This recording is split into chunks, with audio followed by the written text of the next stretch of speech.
سورہ نساء کی آج ہم تراویح کے خلاصے کی تفسیر بیان کرنے جا رہے ہیں۔ سورہ نساء کی ابتدا میں اللہ تعالیٰ نے رشتوں کو جوڑنے کا حکم دیا اور رشتوں سے قطع تعلق کرنے والوں کو اللہ تعالیٰ نے تنبیہ فرمائی، اور ان آیات کا مفہوم یہ بیان ہوا کہ جو رشتہ داروں سے تعلق توڑتا ہے وہ اپنے خاندان پہ ظلم کرتا ہے۔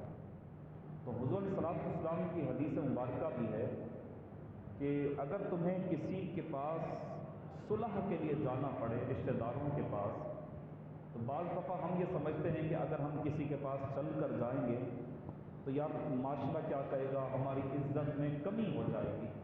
تو فرمان مصطفیٰ ہے کل قیامت کے دن وہ عزت تمہیں تمہارا نبی عطا فرما دے گا، لہٰذا رشتہ داروں کے ساتھ قطع تعلق نہ کرو بلکہ ان کے ساتھ محبت اور اخوت کے معاملات کو نبھانے کی کوشش کرو۔ پھر اس سورہ مبارکہ کے اگلے مفہوم میں ایک مرد کو ایک وقت میں 4 شادیوں کی اجازت دی گئی۔ ایک مرد اگر چاہے، لیکن شرط کیا رکھی گئی کہ اگر وہ عدل کر سکتا ہے، اگر وہ انصاف کر سکتا ہے تو ایک مرد ایک وقت میں 4 شادیاں 4 نکاح کر سکتا ہے۔ عدل کس چیز کا ہوگا؟ لباس کے معاملے میں، کھانے کے معاملے میں، رہائش کے معاملے میں، اور ایک ساتھ جو پہلی سے محبت ہے وہی محبت بقیہ ازواج کے ساتھ ہو۔ تو یہ اگر شرائط کوئی شخص پوری کر سکتا ہے تو پھر اس کو ایک وقت میں 4 شادیوں کی عدل کی شرط کے ساتھ اس کو اجازت دے دی گئی۔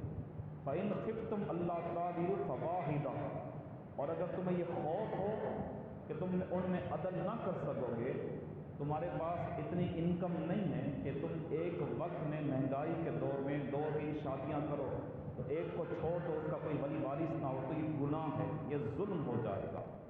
پھر سورہ نساء میں وراثت کے احکام بیان ہوئے، اور خاص طور پر یہ ان لوگوں کو جا کر بتائیں کہ جنہوں نے عورت مارچ کو سامنے رکھا اور کہا کہ ہم تو ان کا ساتھ دیں گے، لبرل جو تھے۔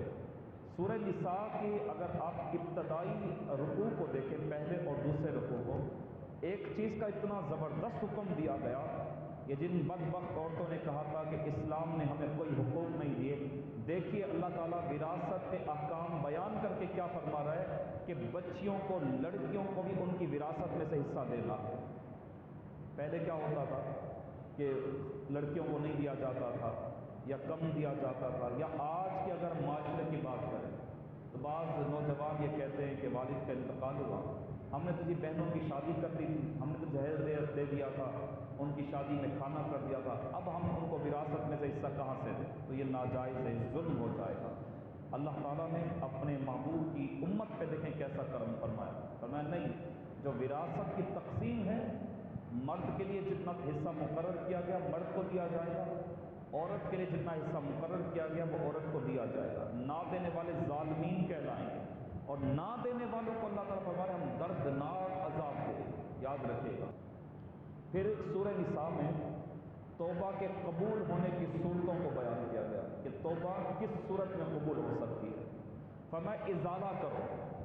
اب ازالہ کس چیز کا ہے؟ اب آپ توبہ کرنے پر آئے، آپ نادم ہیں، ہم پریشان ہیں، ہم گناہ گار ہیں، ہم اللہ کے حضور توبہ کر رہے ہیں۔ اب توبہ کے قبول ہونے کی صورت ازالے کی، یعنی ازالہ کیا ہے؟ جن چیزوں کی تم تلافی کر سکتے ہو، مثال کے طور پہ نمازیں چلی گئی تو نمازوں کی قضا ادا کر سکتے ہو، فرض روزے چھوڑ دیے تو فرض روزوں کی قضا کر سکتے ہو، کسی کا مال لے لیا اب تم توبہ کی طرف آئے ہو، اس کا مال واپس کر سکتے ہو، کسی کا دل دکھایا ہے اس کے پاس جا کے تم معافی مانگ سکتے ہو۔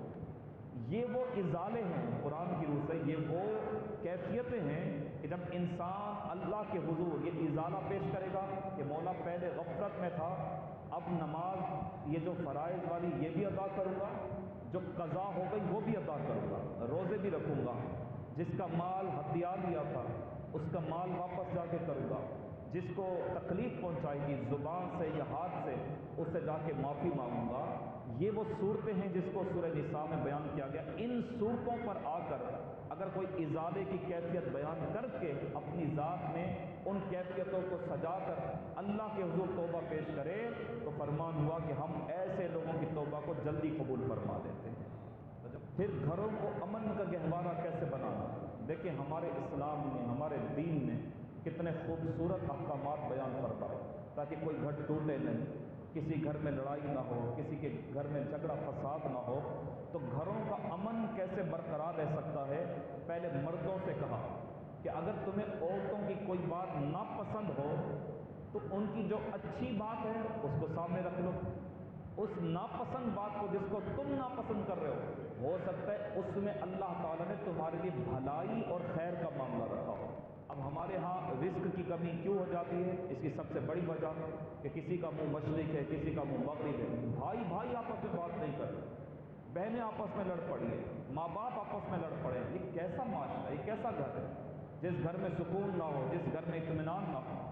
بتائیے وہ گھر جنت کا نظارہ تو پیش نہیں کر سکتا۔ دیکھیں قرآن نے کتنا ہم پہ کرم کر دیا، کہا کہ اگر اپنے گھروں کو امن کا گہوارہ بنانا چاہتے ہو تو پھر ایک دوسرے کی غلطیوں کو ایک طرف رکھو، اچھائیوں کو سامنے رکھو۔ اچھائی کے قدم پہ چلتے چلتے چلتے ایک وقت آئے گا تمہاری بھی غلطیاں دور ہو جائیں گی، اس کی بھی غلطیاں تمہاری ذات سے دور ہونا شروع ہو جائیں گی۔ پھر اللہ تعالیٰ فرماتے ہیں اللہ تم پہ آسانی چاہتا ہے، بے شک انسان کمزور ہے۔ اللہ فرما رہے ہم تمہیں آسانی والے راستے پہ چلانا چاہتے ہیں، تمہیں آسانی دینا چاہتے ہیں، تمہاری مغفرت کرنا چاہتے ہیں، دنیا میں تمہیں بہترین سے بہترین رزق، نعمتیں، برکتیں، رفعتیں سب دینا چاہتے ہیں۔ لیکن انسان کمزور کیا ہے؟ یہاں کمزوری سے مراد کیا ہے؟ انسان بے صبرا ہے۔ بے صبری کا مظاہرہ نہ کرو۔ جب تم صبر کے دامن کو سامنے رکھ کر اللہ سے آسانی کا سوال کرو گے تو اللہ تعالیٰ تمہارے لیے آسانیاں پیدا فرما دے گا۔ پھر حسد کی ممانعت کی گئی۔ حسد کرنے والا ایسا ہے کہ اس کی نیکیوں کو جیسے سوکھی لکڑیاں ہوتی ہیں نا، آگ کھا جاتی ہے، تو حسد کرو گے تو نیکیاں ہماری جل جائیں، ختم ہو جائیں۔ حسد کرنے والا براہ راست رب کی ذات پہ بات کر رہا ہوگا کہ فلاں کے پاس یہ چیز کیوں ہے، میرے پاس کیوں نہیں، یہ حسد ہے۔ بلکہ یہ کہو یا اللہ جس طرح میرے مسلمان بھائی کو تو نے اتنی نعمتوں سے سرفراز فرمایا ہے اس میں برکت عطا فرما، اگر میں اس کا اہل ہوں تو مجھے بھی ایسی نعمتوں سے سرفراز فرما۔ کیا ہوا کہ ایک مسلمان بھائی کے لیے دعا یا کلمہ بھی نکل جائے گا، اپنی بھی عرضیاں اللہ کے حضور پیش ہو جائے گی۔ تو حسد کی یہاں پہ ممانعت کی گئی ہے۔ فرمایا جب میاں بیوی کے درمیان جھگڑا ہو جائے، اس جھگڑے کو ختم کرنے کے لیے، اس کی تفسیر آئی ہے سورہ نساء میں کہ جب میاں بیوی کے درمیان جھگڑا ہو جائے، جھگڑے کو ختم کرنے کے لیے مرد کے خاندان کا ایک بہترین منصف مرد اور عورت کے خاندان کا کوئی ایک مرد جو منصفانہ طریقے کے ساتھ ان دونوں کی کیفیت کو سنے اور دونوں کے معاملات کو دیکھنے کے بعد ان میں صلح کروانے کی کوشش کرے۔ جب صلح کرانے کی کوشش کی جائے گی تو اللہ فرما رہے ہم ان کے دلوں میں محبت عطا فرما دیں گے۔ تو لہٰذا یہ حکم دیا گیا جب کسی کا اللہ نہ کرے تو جھگڑا ہو جائے تو جھگڑا بعض دفعہ ہوتا ہے جو دو فریق لڑ رہے ہوتے ہیں نا آپس میں، وہ ایک دوسرے کی بات کو نہیں سمجھتے، جو ثالثی کا کردار ادا کرنے آتا ہے پھر اس کی بات کو سمجھا جاتا ہے، ہاں ہاں میری بھی یہ غلطی، اس کی یہ غلطی، تو آپس میں بیٹھ کر ایک بہترین طریقے کے ساتھ اگر ہم کسی کی صلح کروانے جائیں تو ایک اچھا عمل ہو سکتا ہے۔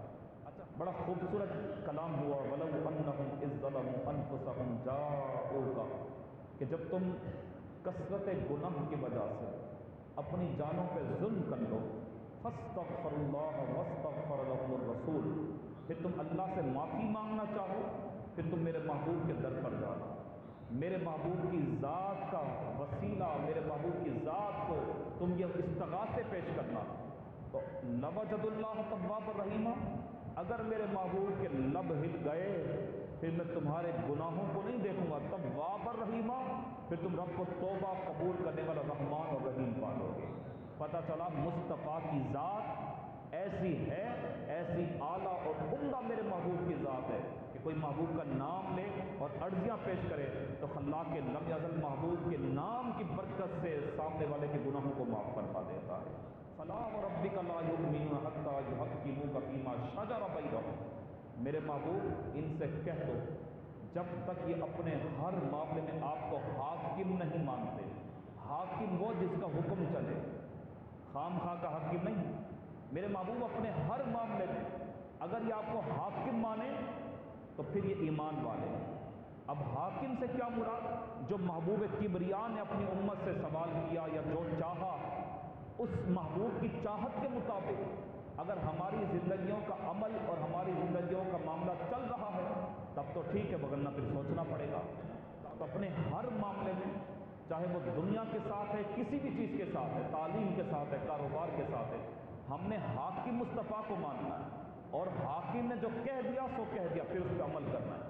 اب اس پہ پھر اپنی نہیں چل رہی وہاں پر، اب جو مصطفیٰ نے کہہ دیا اس کے مطابق ہم زندگی گزاریں گے، تب سچے امتی ہونے کا ہم حق ادا کر سکتے ہیں۔ انعم اللہ علیہ من النبیین والصدیقین والشہداء والصالحین۔